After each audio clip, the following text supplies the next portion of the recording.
MA इतिहास से विद्या सरल अध्ययनमाला। भारतीय स्थापत्य कला का इतिहास। मध्यकालीन राजपूताना स्थापत्य शैली, नगर नियोजन, मंदिर भवन, हवेलियाँ, दुर्ग, स्तंभ और स्मारक। पहला क्वेश्चन है नगर नियोजन, मंदिर भवन, स्थापत्य बताइए। इसमें पहला क्वेश्चन है राजपूताना की स्थापत्य कला की विशेषताओं का उदाहरण सहित वर्णन कीजिए। मध्यकालीन राजपूताना स्थापत्य के अंतर्गत नगर नियोजन, मंदिर भवन, स्थापत्य शैली का सर्वेक्षण कीजिए। राजपूताना स्थापत्य शैली के बारे में आप क्या जानते हैं, विवेचना कीजिए। प्रस्तावना। मध्यकालीन भारत में प्रांतीय एवं क्षेत्रीय स्थापत्य का व्यक्तित्व एवं विकास स्थानीय प्रभाव का द्योतक था। मध्यकालीन भारत में राजपूताना एवं वर्तमान राजस्थान में विभिन्न राजपूत वंशों ने शासन किया है। राजपूताना शैली में अनेक नगरों का नियोजन किया गया था। मंदिर एवं प्राइवेट हवेलियाँ भवन स्थापत्य के रूप में निर्मित की गई थी। मध्यकाल के पूर्व राजपूताना सहित उत्तर भारत में बिहार तक गुर्जर प्रतिहार वंश का राज्य था। इसके पश्चात राजपूताने पर गुर्जर प्रतिहारों के स्थान पर गहड़वाल शासक बने। दोनों राजवंशों के समय राजपूतों ने नागर शैली के अनेक मंदिरों का निर्माण कराया। सल्तनत काल में 1206 से 1526 में राजपूताने के मेवाड़ एवं मारवाड़ के राजपूत शासकों पर केंद्रीय मुस्लिम सत्ता का विशेष प्रभाव नहीं पड़ा था। राजपूताना में अनेक राजपूत राज्य थे, जिसमें चित्तौड़ के सिसोदिया वंश का प्रभाव सर्वाधिक था। राजपूताने पर दिल्ली सल्तनतों का अधिकार नहीं होने से इस काल में राजपूताना स्थापत्य कला पर मुस्लिम प्रभाव भी नहीं पड़ा था। कालांतर में मुगलों के संपर्क में आने पर राजपूताना स्थापत्य शैली प्रभावित हो गई थी। मध्यकालीन राजपूताना में नगर नियोजन। राजपूताना अर्थात वर्तमान में राजस्थान के क्षेत्र के प्राचीन काल से ही नगर नियोजन अर्थात स्थापत्य प्राचीन भारतीय वास्तु शास्त्र के आधार पर आयोजित किया जाता था। इसका प्रत्यक्ष प्रमाण चित्तौड़ के निकट नगरी एवं कंकोट नगर के उत्खनन से प्राप्त होता है। मध्यकालीन राजस्थान में राजवंश राजाओं ने स्वयं के नाम पर नगरों की स्थापना की थी। उदाहरण के लिए जोधपुर, जयपुर, उदयपुर आदि। नगर स्थल का चयन।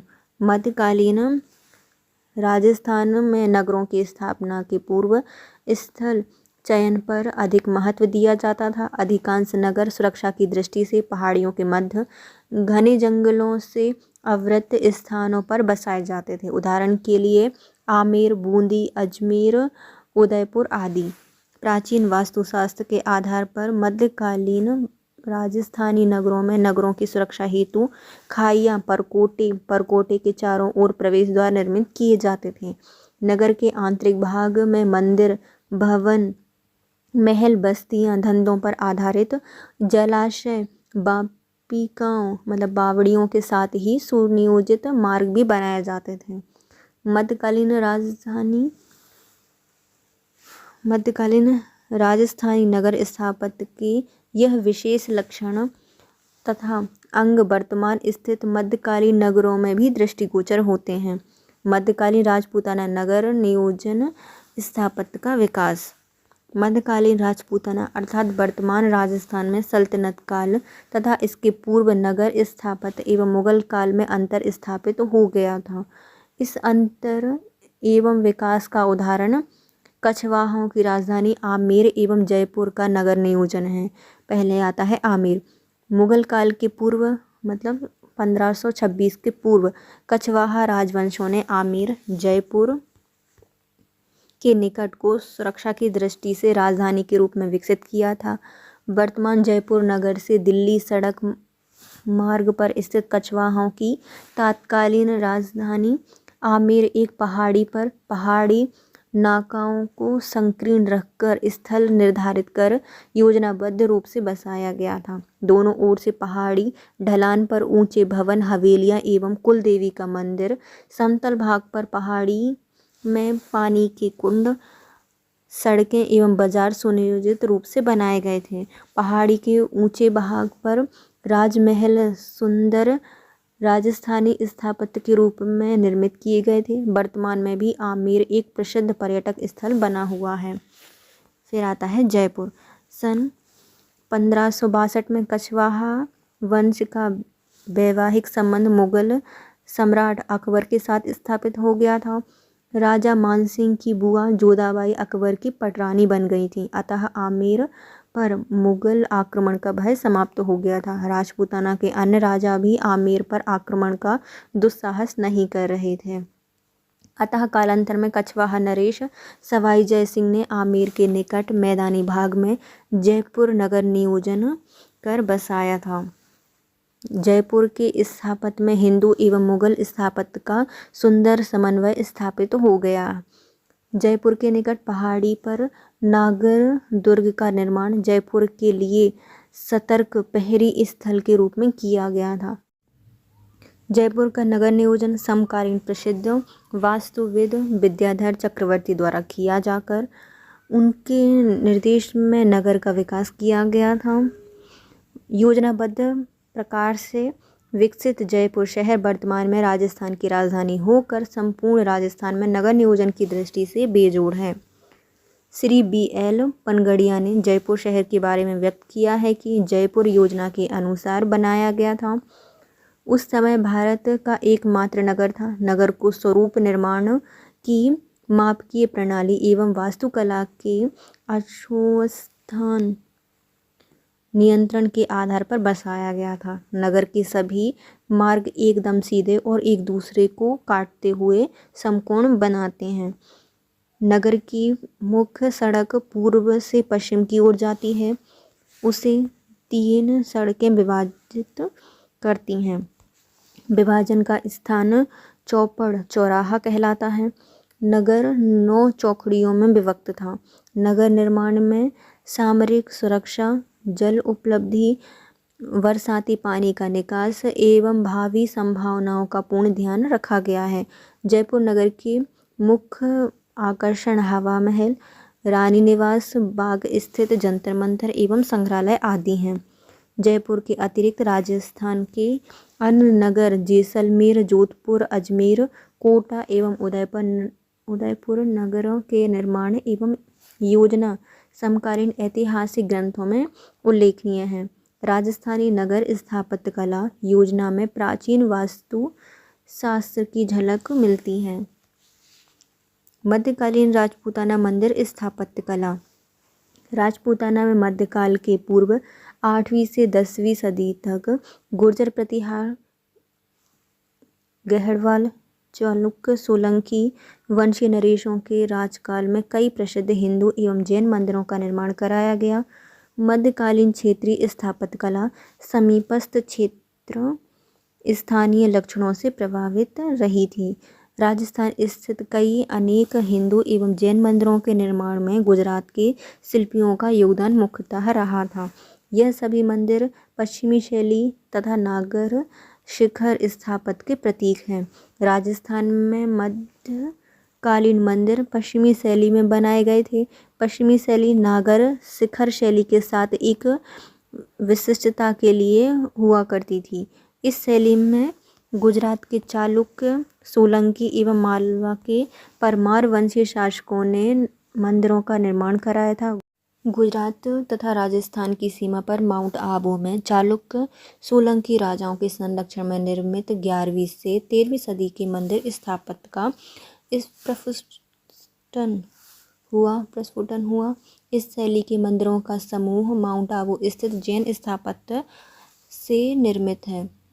इस शैली में खजुराहो की शैली से सिद्धांततः भिन्न नहीं होकर भी संगमरमर के प्रयोग से अलंकरण सुंदर बन गया है। राजपूताना मंदिर स्थापत्य शैली की विशेषताएं। पूर्व मध्यकाल में मंदिर स्थापत्य शैली का विकास उत्तर भारत में क्षेत्रीय विशेषताओं के साथ हुआ था। मध्यकालीन मंदिर स्थापत्य कला में भी यही विशेषताएं मुख्यतः प्रचलित रही हैं। राजस्थान क्षेत्र का मंदिर स्थापत्य पश्चिमी शैली पर आधारित था। इस शैली की विशेषताएं अधोलिखित हैं। पहला, मंदिर सामान्यतः ऊंचे चबूतरे पर निर्मित किए जाते थे। दूसरा, सामान्यतः उनमें एक देवालय, गर्भगृह, एक कक्ष, बिना बरसाती का प्रवेश द्वार होता था। तीसरा, देवालय के ऊपर का शिखर खजुराहो के समान अनेक छोटी छोटी मीनारों से अलंकृत रहता था और छतें टोड़ादार गुंबद के समान होती थीं। चौथा, संभवतः मुस्लिम स्थापत्य शैली के प्रभाव से मंदिर की भीतरी छतों में उत्कीर्ण कर चित्र बनाए जाते थे। पांचवा, शिल्पकार द्वारा टोड़ादार सीढ़ियाँ चतुराई से छिपाकर स्तंभों पर आधारित चपटी कड़ियों केंद्र पर बनने वाली बड़ी दीवार गिरों से सुसज्जित रहकर मेहराब के समान प्रतीत होती थी, यद्यपि वास्तविक मेहराब का प्रयोग स्थापत्य में नहीं किया गया था। राजस्थानी पश्चिमी भारतीय मंदिर स्थापत्य शैली की प्रमुख विशेषता उसकी सूक्ष्म सुंदर अलंकृत साज सज्जा है। माउंट आबू स्थित दिलवाड़ा के जैन मंदिर स्थापत्य की उपयुक्त विशेषताएं शीतल श्वेत संगमरमर से निर्मित माउंट आबू के मंदिरों में दृष्टिगोचर होती हैं। इन मंदिरों में अत्यंत कोमल एवं अलंकृत चित्रों की भीतरी भागों में भरमार है। राजस्थान गुजरात की सीमा पर स्थित आबू पर्वत श्रेणी पर दिलवाड़ा के जैन मंदिर गुजरात के सोलंकी राज्य काल में या फिर शासनकाल में निर्मित किए गए थे। माउंट आबू के दिलवाड़ा मंदिर में प्रथम जैन मंदिर गुजरात नरेश भीमदेव सोलंकी के सेनापति तथा मंत्री बिमल शाह ने सन 1031 में बनवाया था, अतः इसको बिमल शाह मंदिर भी कहा जाता है। संगमरमर से निर्मित जैन तीर्थंकर आदिनाथ की मूर्ति गर्भगृह में स्थित है। इस मंदिर का गर्भगृह स्तंभ देव कुलिका एवं हस्तशाला आदि का निर्माण पश्चिमी भारतीय मंदिर स्थापत्य शैली पर किया गया था। दूसरा मंदिर जैन तीर्थंकर नेमिनाथ का है, जिसका निर्माण सन 1230 में शोभन देव के नेतृत्व में किया गया था। इसका स्थापत्य भी बिमल शाह मंदिर के समान मनमोहक एवं आकर्षक है। यहाँ भी संगमरमर का से बनाया गया है, यह संगमरमर से ही निर्मित है। दोनों मंदिरों के लिए संगमरमर आबू पर्वत के नीचे संगमरमर की झालीवाड़ स्थित खदानों से प्राप्त किया गया था। दिलवाड़ा स्थित जैन मंदिर स्थापत्य की दृष्टि से विश्वविख्यात है। कलामर्मिज्ञों ने भी इसकी प्रशंसा की है। अंग्रेज इतिहासकार विंसेंट स्मिथ ने लिखा है कि कारीगरी एवं सूक्ष्मता की दृष्टि से इस मंदिर की समानता भारत की कोई इमारत नहीं कर सकती। दिलवाड़ा स्थित जैन मंदिरों के स्थापत्य को देखकर इसकी निर्माण शैली को सर्वोत्कृष्ट कहा जा सकता है। टाट का कथन है कि इसके मंडप तथा अंतरालयों की पच्चकारी अद्वितीय है। इसकी नक्काशी को देखने वाला एकाएक अपनी आँखों को नहीं हटा सकता। श्री G.N. शर्मा के अनुसार इन मंदिरों में कारीगरी, तक्षण कला एवं खुदाई का काम देखते ही बनता है। शिल्पकला की दृष्टि से भारत में ये मंदिर अपने ढंग की कारीगरी में उत्कृष्ट नमूने हैं। आदि ताजमहल एक स्त्री का स्मरण है, तो इन मंदिरों के पीछे एक धर्मनिष्ठा उदारता मूर्तिवान दिखाई देती है। राजपूताना स्थापत्य के प्रतीक दिलवाड़ा के जैन मंदिर शक्ति सौम्यता के प्रतीक अवश्य हैं, किंतु खजुराहो भुवनेश्वर के मंदिर के समान इसमें सजीवता का अभाव है। रणकपुर का जैन मंदिर मध्यकालीन राजपूतानी के जैन मंदिर स्थापत्य का उल्लेखनीय नमूना रणकपुर स्थित विशाल मंदिर है। यह मंदिर राजस्थान के पाली जिले में स्थित है। इसका निर्माण महाराणा कुंभा के विश्वासपात्र धरणक नामक व्यक्ति ने विक्रम संवत 1496 अर्थात सन 1432 से 33 में कराया था। रणकपुर के जैन मंदिर को प्रारंभ में 7 मंजिला बनाने की योजना थी, जो कि कालांतर में 4 मंजिला तक सिमट गई। 48,000 वर्ग फीट क्षेत्र में निर्मित इस विशाल मंदिर पर पहुंचने के लिए 25 सीढ़ियां बनाई गई थीं। अनेक स्तंभ, 24 मंडप और 85 शिखरों से युक्त आदिनाथ का मंदिर में गर्भगृह में तीर्थ तीर्थंकर की मूर्तियाँ स्थापित की गई हैं। अन्य मंजिलों पर भी जैन तीर्थंकरों की मूर्तियाँ स्थापित हैं। इस प्रमुख मंदिर के सम्मुख 2 अन्य जैन मंदिर हैं, जिनमें भगवान पार्श्वनाथ जी का भी एक मंदिर है। रनकपुर जैन स्थापत्य की विशेषता। राजस्थान के रनकपुर जैन मंदिर की विशालता के अतिरिक्त अन्य जैन मंदिरों के विपरीत इसके भाग में काम वासनापूर्ण आकृतियों का उत्कीर्ण इसकी प्रमुख विशेषता है। वस्तुतः इस मंदिर का निर्माण गुजरात के हिंदू शिल्पियों ने किया था। खजुराहो के समान ही कामयुक्त मूर्तियों से उत्कीर्ण से महावीर के भक्तों ने इसको वैश्य मंदिर संबोधित कर दिया है। इस मंदिर में राजपूतकालीन युद्ध के प्रतीक ढाल एवं तलवार को भी प्रदर्शित किया गया है। यह प्रदर्शन राजपूत युगीन युद्ध प्रवृत्त धर्म का प्रभाव था। संपूर्ण मंदिर मकराना एवं सेदाड़ी से प्राप्त हल्के रंग के संगमरमर से निर्मित किया गया था। फर्ग्यूसन ने इसको देखकर लिखा है कि ऐसा कलापूर्ण एवं जटिलता युक्त मंदिर देखने का सौभाग्य मुझे अभी तक नहीं मिला। मध्यकालीन राजस्थान की स्थापत्य कला में 2 विशेषताएं स्पष्ट रूप से उभर कर आती हैं।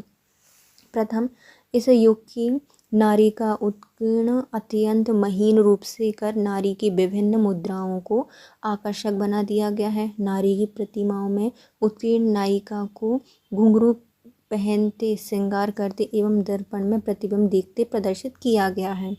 दूसरा, नारी के सौष्ठव को प्रदर्शित करने हेतु उनकी मार्शल देह की आकृतियों को अधिक महत्व देकर उत्कीर्ण किया गया है। यहाँ तक कि राजस्थानी राणाओं की कुल देवियाँ नवदुर्गा में से एक की प्रतिमा भी मार्शल देह, बल एवं शौर्य के प्रतीक के रूप में प्रदर्शित की गई है।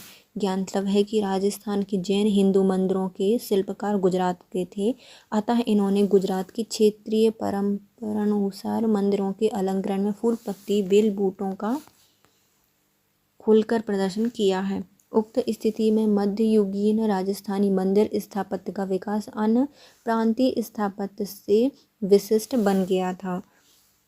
मध्यकालीन राजस्थान के उत्कीर्ण या उल्लेखनीय हिंदू मंदिर बनाए गए थे, उनका उल्लेख। मध्यकालीन राजस्थान राजपूताना के राजपूत नरेश शक्ति के उपासक थे। प्रत्येक कुल की अपनी अधिष्ठी देवी थी, अतः शक्ति एवं शौर्य की प्रतीक देवियों की मूर्ति स्थापित कर इन्होंने अपनी राजधानियों में देवी मंदिर का निर्माण किया था। भवानी, दुर्गा, चामुंडा, नवदुर्गा के अधिकांश मंदिर मध्ययुगीन राजपूताना के नगरों में निर्मित विशेषकर राजप्रासादों में स्थित मिलते हैं। एकलिंग जी सिसोदिया वंश के आराध्य देव थे, अतः इन्होंने एकलिंग जी की विशाल पाषाण मंदिर का निर्माण कर शिवलिंग स्थापित किया था। एकलिंग जी की अरण्यवासिनी देवी का मंदिर भी मध्यकाल में निर्मित किया गया था। सूर्य की उपासना यद्यपि वैदिक काल से ही हिंदू धर्म की मानी जाती है, किंतु सूर्य की मूर्ति 12 घोड़ों के साथ एवं मंदिरों का निर्माण मध्यकाल में प्रारंभ हो गया था। तेज एवं शौर्य के प्रतीक सूर्य के मंदिर चित्तौड़, झालरापाटन आदि स्थानों पर निर्मित किए गए थे। मध्यकालीन राजस्थान की मंदिर स्थापत्य कला में निर्मित शिव, विष्णु एवं सूर्य देवी मंदिरों में शौर्य एवं शक्ति का उन्मूलन प्रगाढ़ रूप से प्रदर्शित किया गया है। अम्बानेरी की हर्ष माता के मंदिर, अम्बे एवं आदि वराह के मंदिर में भी यही तत्व दृष्टिगोचर होते हैं। इन मंदिरों के स्थापत्य तथा उनमें स्थापित आराध्य मूर्तियों में सौम्यता के स्थान पर शक्ति का प्रदर्शन अधिक किया जाता था।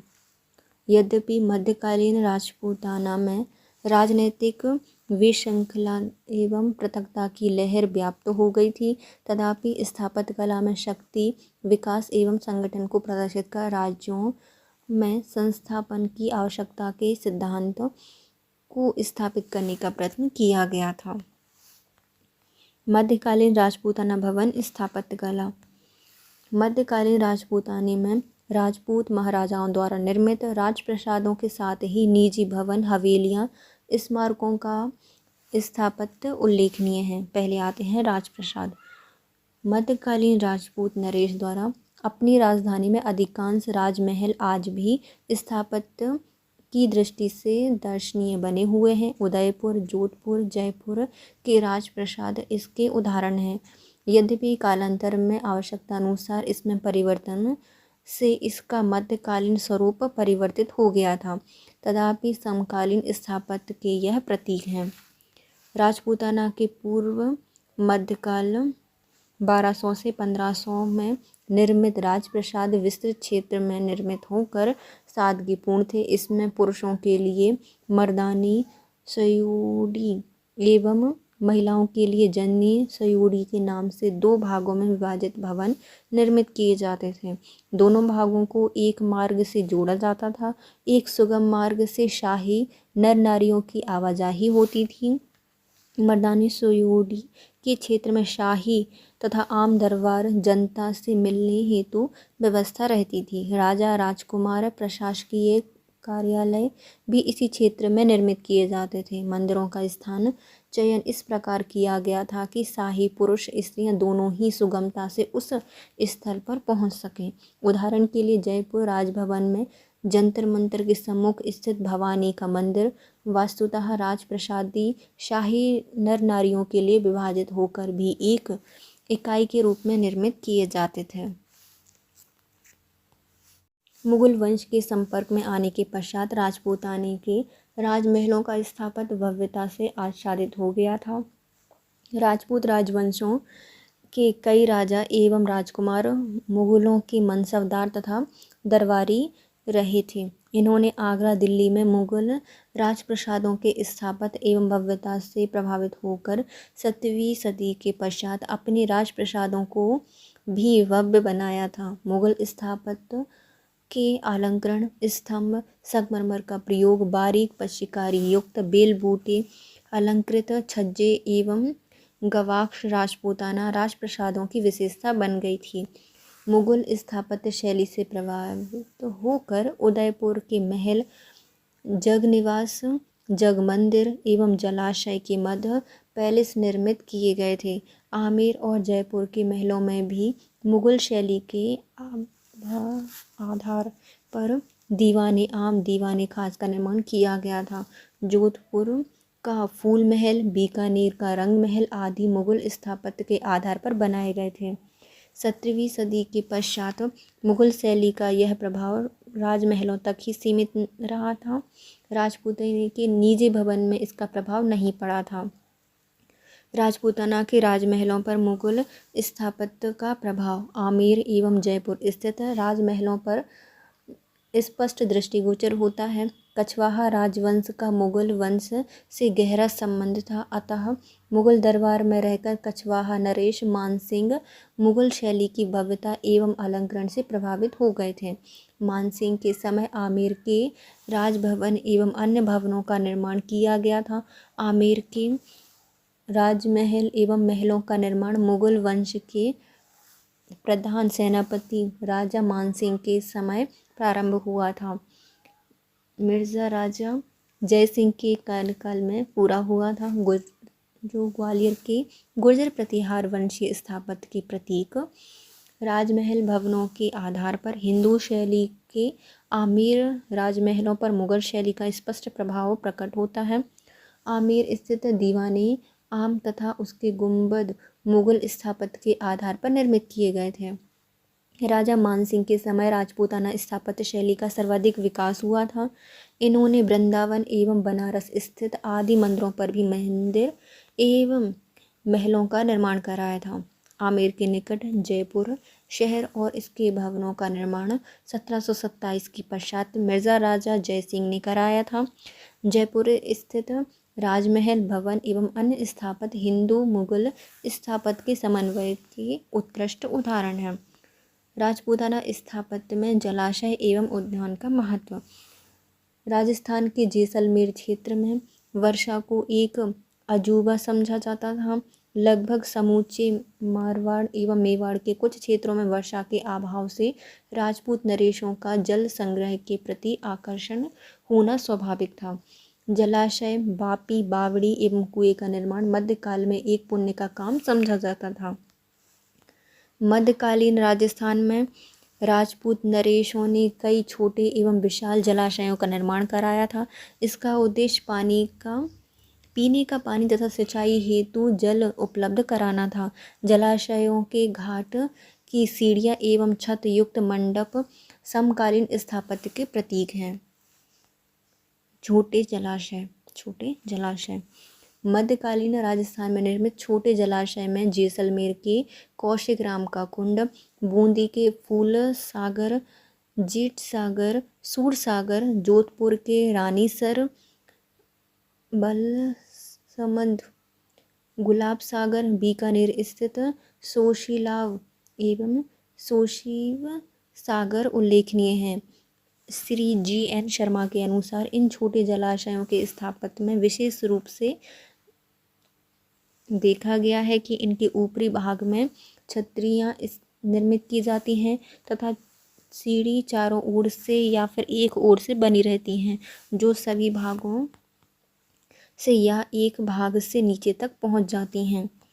ऐसे जलाशय को मुगल ढंग से बनाया जाता था। इनकी बारादारियाँ इसके साथ निर्मित करा दी जाती थीं तथा ग्रीष्म ऋतु में सुख शयन के लिए काम भी आती थीं। विशाल जलाशय मध्यकालीन राजस्थान में विशाल आकार के जलाशय के निर्माण भी किए गए थे। इसकी विशालता एवं स्थापत्य आज भी नयनाभिराम दृष्टिगत होती है। राणा राज सिंह ने जाना सागर एवं काकरोली के निकट राजसमंद ताल का निर्माण कराया था। धनुष के आकार में निर्मित राजसमंद ताल एवं बांध 2 पहाड़ों पर निर्मित है। इसमें संगमरमर की सीढ़ियाँ तथा तक्षण कला युक्त 3 मंडप निर्मित हैं। मंडप के स्तंभ एवं छतों पर नृत्य करती हुई अप्सराएं, उड़ते हुए पक्षी एवं देवी देवताओं की मूर्तियों को उत्कीर्ण किया गया है। 9 चौकी के नाम से प्रसिद्ध इस स्थल में मंडप, छज्जे एवं हिंदू शैली के किंतु जालियाँ एवं अन्य अलंकरण पर मुगल शैली का प्रभाव दृष्टिगोचर होता है। इसके निकट ही 5 तोरण द्वार एवं पहाड़ी पर महल बना हुआ है। इस ताल के किनारे पर समकालीन राजस्थानी कवि रणछोड़ भट्ट द्वारा रचित राज प्रशस्ति 25 शिलाखंडों पर उत्कीर्ण होकर तारों पर स्थित है। राजस्थान के मध्यकालीन नगरों में समकालीन राजा एवं राणाओं द्वारा मुगल उद्यान शैली के आधार पर उद्यान लगाए गए थे। स्थापत्य की दृष्टि से जयपुर स्थित रामनिवास बाग वर्तमान में भी पर्यटन के लिए आकर्षण का केंद्र बना हुआ है। निजी भवन एवं हवेलियाँ मध्यकाल के पूर्व से ही राजस्थान में धनाढ्य एवं कुलीन वर्ग, राजकीय उच्चाधिकारी एवं सामंतों ने अपना प्रभाव स्थापित करने हेतु निजी भवन विशाल हवेलियों के रूप में बनाए थे। यद्यपि इनकी स्थापत्य कला राजमहल से भिन्न होती थी, तथापि बनावट की दृष्टि से इनकी बनावट स्थानीय राजपूताना स्थापत्य की प्रतीक थी। मध्यकाल में भी राजपूताना में सामंतशाही बनी रही थी। सामान्य जनता के शोषण से ही इन हवेलियों के लिए प्रचुर मात्रा में धन का प्रयोग किया गया था।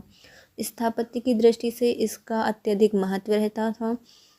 मध्यकालीन राजस्थान में हवेलियों के निर्माण की परंपरा जयपुर की हवेली से प्रारंभ हुआ था। इसी आधार पर इस समृद्धि को भी प्रदर्शित करने हेतु धनाढ्य वर्गों ने अपने पैतृक गांव एवं कस्बों में हवेलियों का निर्माण प्रारंभ कर दिया।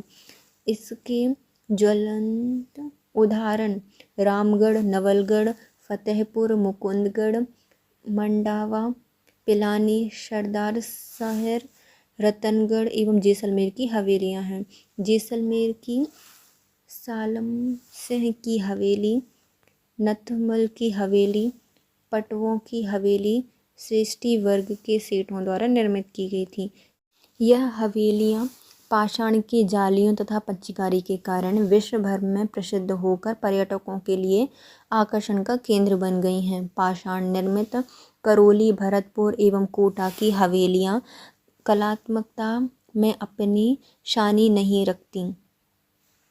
कालांतर में वैष्णव धर्म के प्रचार से हवेलियां स्थापत्य के आधार पर वैष्णव मंदिर बनाए गए थे। हवेली स्थापत्य का प्रसार मंदिर एवं अन्य भवनों में भी हो गया था।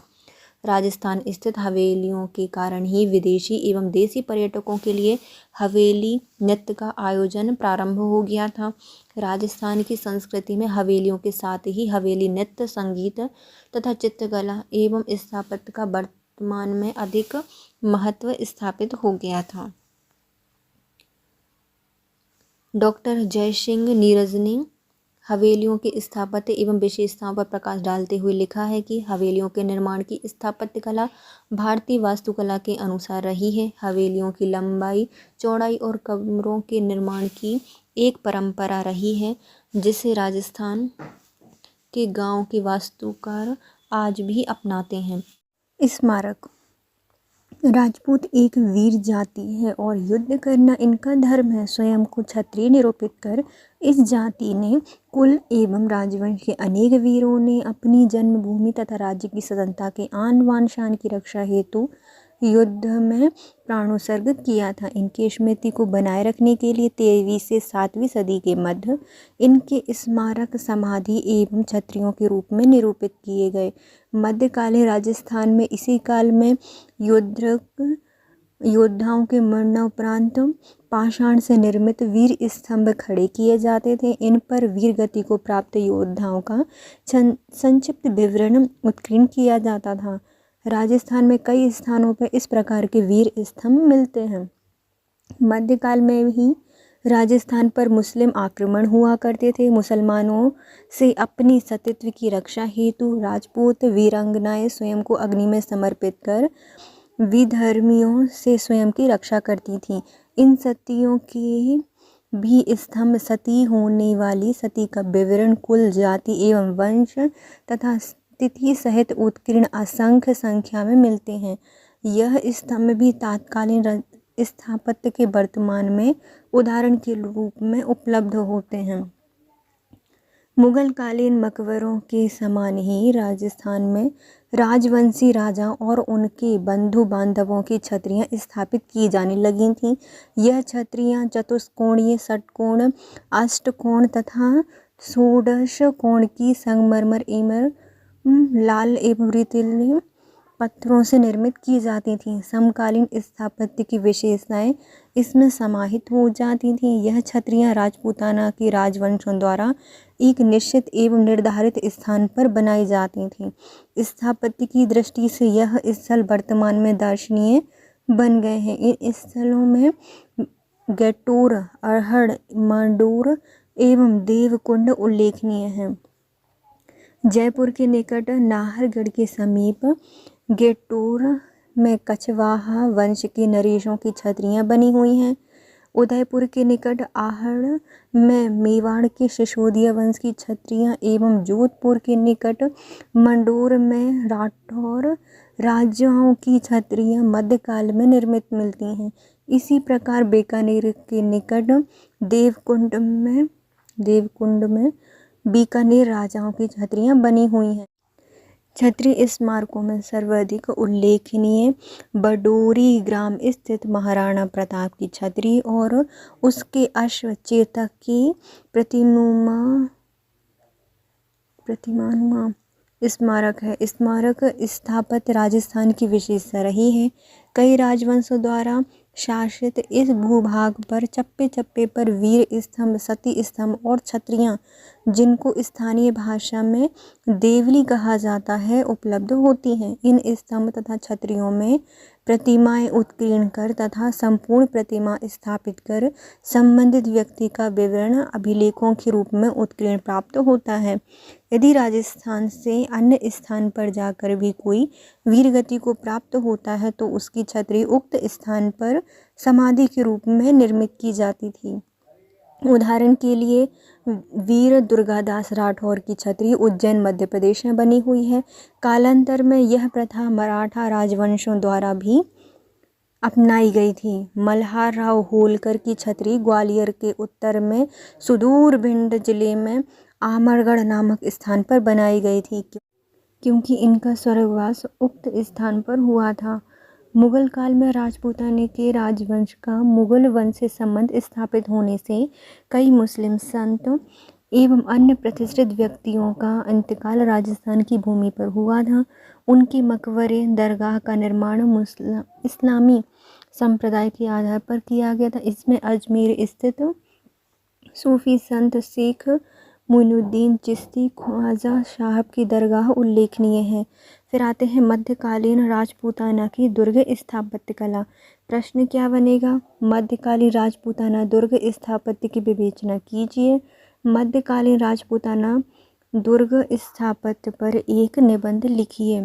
प्रस्तावना: भारत ही नहीं संपूर्ण विश्व में सामरिक महत्व के स्थान पर प्राचीन काल से ही दुर्गों का निर्माण होने की परंपरा रही है। प्राचीन भारत में सर्वप्रथम उत्तर भारत में आर्यों ने द्रविड़ों एवं अन्य जातियों से रक्षा हेतु दुर्गों का निर्माण किया था। मौर्य एवं गुप्त काल में इनकी संख्या में वृद्धि हो गई। पश्चिम उत्तर क्षेत्र में विदेशी आक्रमण से देश की रक्षा हेतु अनेक दुर्गों का निर्माण किया गया था। हूण आक्रमण के समय इस क्षेत्र को सुरक्षित करने हेतु कई दुर्ग युक्त बस्तियों का निर्माण एवं प्राचीरों को गुप्त काल में निर्मित किया गया था। राजपूताना अर्थात वर्तमान राजस्थान में पुरातात्वीय उल्लेखों में कालीबंगा सहित अनेक स्थानों पर बस्ती की परिधि में ऊंची दीवारों के अवशेष हड़प्पाकालीन दुर्ग स्थापत्य के प्रतीक हैं। राजस्थान का प्रसिद्ध चित्तौड़गढ़ मौर्य काल में निर्मित किया गया था। भारत पर मुस्लिम आक्रमण के पश्चात दुर्ग निर्माण एवं स्थापत्य में परिवर्तन हो गया। राजस्थान स्थित प्राचीन दुर्गों का भी कायाकल्प कर उन्हें युग के अनुरूप बनाया गया है। नवीन दुर्गों के स्थल चयन एवं निर्माण को मध्यकालीन आवश्यकताओं के अनुसार किया गया था।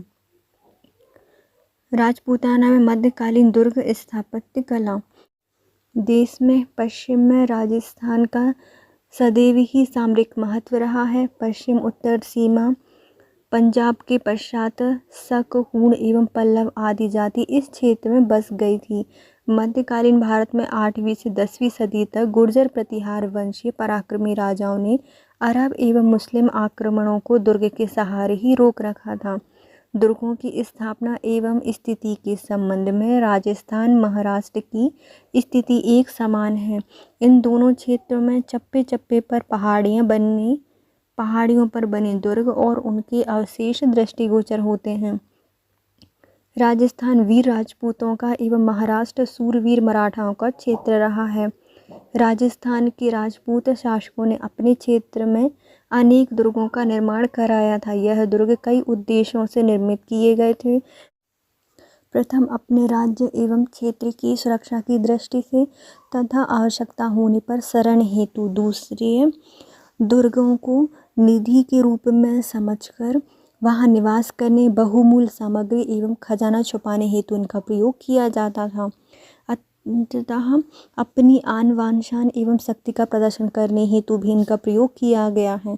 इन उद्देश्यों की प्राप्ति हेतु राजस्थान के सामंत एवं जागीरदारों ने दुर्गनुमा छोटी गढ़ियों का निर्माण कराया था। प्रतिष्ठानुकूल समझा था तथा अंततः राजस्थान के विशाल क्षेत्र पहाड़ियों पर बने दुर्ग तथा बस्तियों में बनी गढ़ियों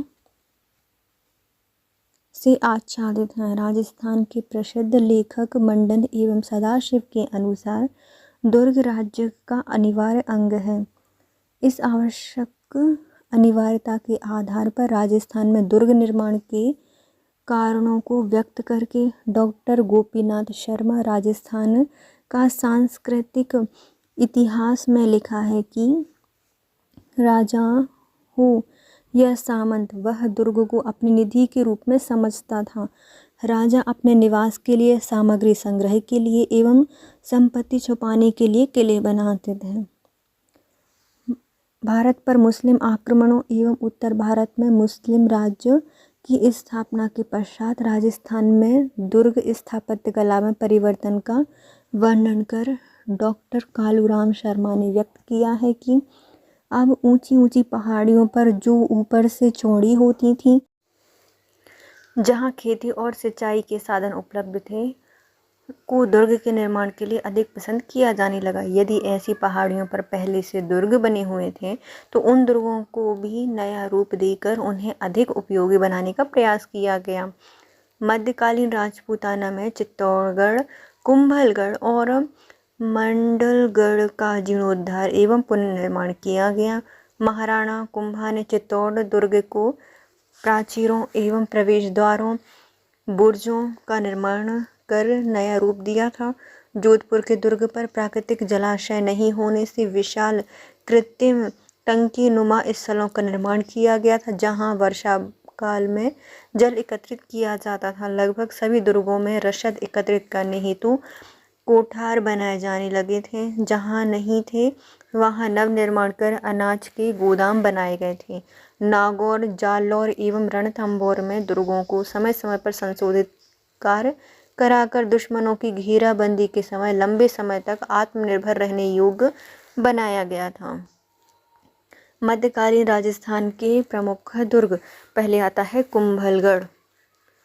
यह कुंभलगढ़ राजस्थान के नाथ द्वार से उत्तर में 25 मील पर स्थित कुंभलगढ़ एक दुर्गम दुर्ग है। दुर्ग का निर्माण राजपूत काल में पूर्व हुआ था, किंतु यह प्राचीन किले को परिवर्तित, संशोधित और जीर्णोद्धार करने का श्रेय राणा कुंभा को जाता है। राणा कुंभा ने अपने प्रसिद्ध वास्तुकार एवं शिल्पज्ञ मंडन के निर्देशन में इसका पुनर्निर्माण 1458 में कराया था। छोटी छोटी एवं एक बड़ी पहाड़ी पर निर्मित कुंभलगढ़ कुंभलमेर एवं कुंभलमेरु समुद्री सतह से 3568 फीट पर स्थित होकर 2 मील लंबे क्षेत्र पर बना हुआ है। किले पर पहुंचने के लिए गोल घुमावदार रास्तों तथा कई पोलों दरवाजों से होकर जाना पड़ता है। किले के पश्चिम में स्थित बस्तियों से नाला स्वरूप पहाड़ी से तंग एवं टेढ़े मेढ़े रास्ते को पार कर लगभग 700 फीट ऊंचाई पर प्रथम द्वार आरेठ पोल मिलता है, जिसके पश्चात किले का प्रवेश द्वार हनुमान पोल बना हुआ है। कुंभलगढ़ ने मांडवपुर विजय के उपलक्ष्य में मांडवपुर से लगाकर यहाँ हनुमान जी की मूर्ति स्थापित कराई थी। विजय पुल के पश्चात ही किले की समतल भूमि तथा उस पर निर्मित स्थापत्य कला दृष्टिगोचर होती है। यह दुर्ग चारों ओर से एक चौड़ी दीवार और उस पर पहरी हुए बने बुर्जों से आवर्त है। दीवार के नीचे खाइयाँ एवं विशाल प्राकृतिक खड्डे बनाए गए हैं, जिनको लांघकर दीवार तक पहुंचना एक दुष्कर कार्य था। ऐसा प्रतीत होता है कि इन प्राकृतिक बाधाओं को ध्यान में रखकर ही कुंभलगढ़ दुर्ग हेतु स्थल का चयन किया गया होगा। कुंभलगढ़ की स्थापत्य कला। कुंभलयुगम। कुंभलगढ़ की समतल भूमि पर नीलकंठ महादेव का मंदिर निर्मित है, जिसके चारों ओर 8 फीट ऊंचे पाषाण स्तंभों से आवृत एक बरामदा बना हुआ है। यह नागर शैली में है, किंतु कर्नल टाड ने इसका उल्लेख यूनानी ग्रीक शैली को कहकर किया है। डॉक्टर गौरीशंकर ओझा के अनुसार इसमें ग्रीक शैली का कुछ भी भाग नहीं है और न यह इतना प्राचीन हो सकता है, अतः इसको यूनानी कदापि नहीं कहा जा सकता। मंदिर के गर्भगृह में 5 फीट ऊंचा खंडित अवस्था में शिवलिंग उपस्थित है। निश्चित ही यह मुस्लिम आक्रमण का शिकार बन गया होगा। मध्यकालीन राजपूताने में कुंभलगढ़ का किला सर्वाधिक सुरक्षित माना जाता था।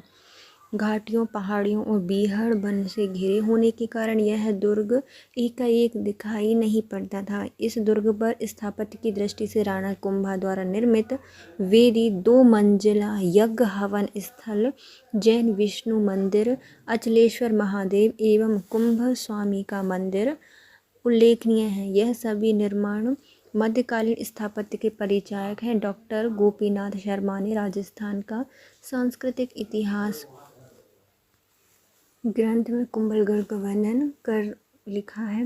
राणा कुंभा ने कुंभलगढ़ के किले को पहाड़ी श्रृंखला से घिरे हुए स्थान में सुरक्षित किया था। किले के भीतर ऊंचे भाग का प्रयोग राजप्रसाद के लिए, नीचे से नीचे भाग को जलाशय के लिए और समतल भाग को खेती के रूप में रखा गया था। बची हुई भूमि का प्रयोग मंदिरों और मकानों के निर्माण में किया गया था। किले के चारों ओर चौड़ी और बड़े आकार की बनाई गई, जिन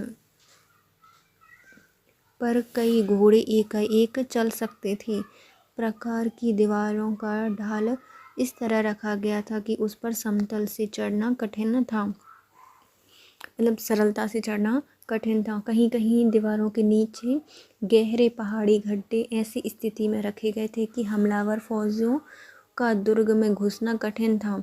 कुंभलगढ़ का दुर्ग मध्यकालीन राजस्थान में उत्तर पूर्वी भाग में स्थित प्रहरी के समान था। नेक्स्ट आता है चित्तौड़गढ़। मालवा एवं राजपूताना की सीमा पर स्थित चित्तौड़गढ़ को राजस्थान के सभी दुर्गों का सिरमौर कहा जाता है। यह कहावत है कि गढ़ को चित्तौड़गढ़ और सब गढ़ैया हैं। चित्तौड़गढ़ के निकटवर्ती भाग में मौर्य मालव संस्कृति के अवशेष उपलब्ध हुए हैं। मालवगढ़ का प्रसार इसी क्षेत्र से होकर दशपुर तक व्याप्त हो गया था। योद्धाओं के इतिहास में प्रसिद्ध चित्तौड़गढ़ का इतिहास अविस्मरणीय रहा है। घुमावदार मार्ग से कई द्वारों को पार कर इस पर पहुंचा जा सकता है। दुर्ग के ऊपर अनेक भवन, उन्नत विशाल बुर्ज बने हुए हैं। मध्यकालीन भारत में अजय चित्तौड़गढ़ पर विजय प्राप्त करने हेतु अकबर की शक्तिशाली सेना को 3 माह का डेरा डालना पड़ा था। चित्तौड़गढ़ के स्थापत्य की विशेषता राणा कुंभा द्वारा स्थापित कीर्ति स्तंभ से आलोकित होती है। इस कीर्ति स्तंभ का निर्माण महाराणा कुंभा ने मालवा सुल्तान की पराजय एवं स्वयं की विजय के उपलक्ष्य में विक्रम संवत 1497 और 1517 के बीच में सन 1440 से 1460 के मध्य कराया था। चित्तौड़गढ़ स्थित कीर्ति स्तंभ का आधार भाग एक चौतरा है। इसकी ऊंचाई 12 फीट एवं लंबाई चौड़ाई 42 फीट है। धरातल से कीर्ति स्तंभ 122 फीट ऊंचा, 30 फीट चौड़ा और इसकी 9 मंजिलों पर अंदर से ऊपर की ओर जाने हेतु सीढ़ियां बनी हुई हैं। प्रत्येक मंजिल पर चारों दिशाओं में झरोखे निर्मित किए गए हैं। कीर्ति स्तंभ में 5 शिलालेख भी उत्कीर्ण हैं, जो इतिहास की दृष्टि से अति आवश्यक महत्वपूर्ण है। कीर्ति स्तंभ के चारों ओर हिंदू देवी देवताओं की मूर्ति बनी हुई है। पंडित गौरी शंकर ओझा के अनुसार कीर्ति स्तंभ को हिंदू देवी देवताओं ने सजाया हुआ एक व्यवस्थित संग्रहालय एवं पौराणिक देवताओं का अमूल्य कोष कह दे तो कोई अतिशयोक्ति नहीं होगी। चित्तौड़गढ़ का कीर्ति स्तंभ मूर्तिकला एवं स्थापत्य कला के संतुलन एवं समन्वय का एक श्रेष्ठ प्रतीक है। टाट के अनुसार इसकी तुलना केवल दिल्ली के कुतुब मीनार से की जा सकती है, किंतु यह इससे ऊंची होते हुए भी निकृष्ट कोटि की है। वस्तुतः चित्तौड़गढ़ का कीर्ति स्तंभ मूल रूप से एक हिंदू कलाकृति है, जबकि कुतुब मीनार का निर्माण हिंदू मंदिर एवं भवनों के ध्वंसावशेषों से किया था। अतः चित्तौड़गढ़ स्थित कीर्ति स्तंभ की तुलना में कुतुब मीनार निकृष्टतम कही जा सकती है। नेक्स्ट आता है रणथंभौर। राजस्थान के अधिकांश दुर्ग अरावली पर्वत श्रेणी एवं इससे घिरे हुए हैं। रणथंभौर भी अरावली पर्वत श्रृंखला से आवृत एक विराट दुर्ग है। मध्यकालीन भारत में मुस्लिम आक्रांताओं ने ग्वालियर दुर्ग पर विजय प्राप्त कर रणथंभौर पर विजय प्राप्त करने का सदैव ही प्रयत्न किया है। एक अंतुक एवं विशाल पर्वत शिखर पर स्थित होने पर भी दुर्गम घाटियां एवं बीहड़ वनों से आवृत होने के कारण यह दुर्ग दूर से दृष्टिगोचर नहीं होता, जबकि इसके ऊपर से शत्रु सेना की गतिविधि आसानी से देखी जा सकती है। रणथंभौर हम्मीर की आन का प्रतीक बनकर आज भी दुर्गम बना हुआ है। तारागढ़ दुर्ग। राजस्थान स्थित दुर्गों में आमेर के निकट अरावली के एक भाग पर तारागढ़ अथवा गढ़विठली मध्यकालीन दुर्ग है, जिसका निर्माण गुर्जर प्रतिहार वंशी नरेश अजयपाल द्वारा किया गया था। अतः यह यह अजयमेरू के नाम से भी जाना जाता है। कालांतर में महाराणा रायमल के पुत्र पृथ्वीराज ने इस दुर्ग पर महल आदि बनाकर अपनी रानी ताराबाई के नाम पर इसका नाम तारागढ़ कर दिया था। तारागढ़ दुर्ग की प्राचीर भारी एवं बड़ी पाषाण से निर्मित है। दीवार पर 14 बुर्ज बने हुए हैं। तारागढ़ दुर्ग आमेर के निकट स्थित होने से इस पर 16वीं शताब्दी में इस्लामी स्थापत्य के आधार पर कई निर्माण कार्य किए गए हैं। इसमें हजरत मीरान साहब की दरगाह, उनका बरामदा, आंगन, मस्जिद, बुलंद दरवाज़ा, गज-ए शाहिदा उल्लेखनीय है। वर्षा का पानी एकत्रित करने हेतु दुर्ग पर कुंड बने हुए हैं। इन्हें राजस्थानी भाषा में झालरा कहा जाता है, अर्थात गोल झालरा और बड़ा झालरा आदि। जालौन दुर्ग मध्यकाल में पश्चिमी राजपूताना में जालौन एवं सिवाना दुर्ग का अत्यधिक महत्व है। इस दुर्ग में पश्चिम भारत से होने वाले कई आक्रमणों का दृढ़तापूर्वक सामना किया था। वैसे तो राजस्थान स्थित प्रत्येक दुर्ग से किसी वंश योद्धा की शौर्यगाथाएं जुड़ी हुई हैं, किंतु जालौर स्थित दुर्ग पर अलाउद्दीन खिलजी के आक्रमण के समय वीर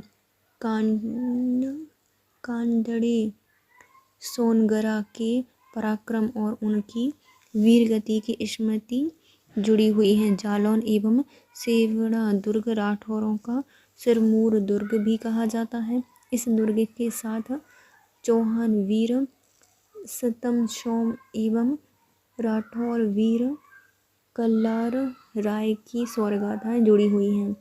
राजस्थान स्थित मध्ययुगीन उपयुक्त दुर्ग के अतिरिक्त दुर्ग स्थापत्य के क्षेत्र में प्रसिद्ध कई दुर्ग बने हुए हैं। इसमें आबू पर स्थित अचलगढ़, आमेर, गागरोन, बूंदी, शेरगढ़ तथा जैसलमेर के दुर्ग उल्लेखनीय हैं।